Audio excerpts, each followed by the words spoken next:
Պատկերացրեք նոր ընդունված աշխատակիցները, ովքեր փորձ չունեն, այդքան կարդացած չեն, սովորած չեն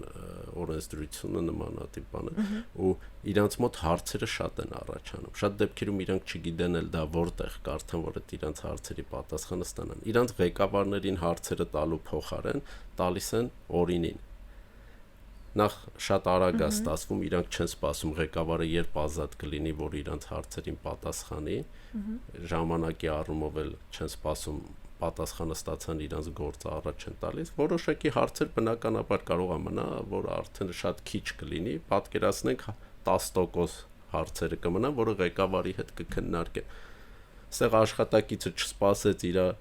գիտելիքը ստացավ, արագ գործ արեց, թիմի ղեկավարի մոտ ազատ ժամանակ ստեղծվեց, անմիջական ղեկավարի մոտ։ Անմիջական ղեկավարն էլ մի շերտ վերև է, իր իմացած հարցերը թեկուզ ինքը գնալ ման գալ գտնելը ստեղ արագ տալիս է,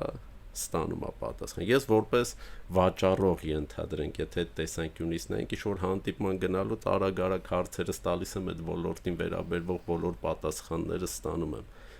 Դա բերելու է դրան, որ մենք 10 ընկերության փոխարեն կսպասարկենք ուղղակի 20 ընկերության։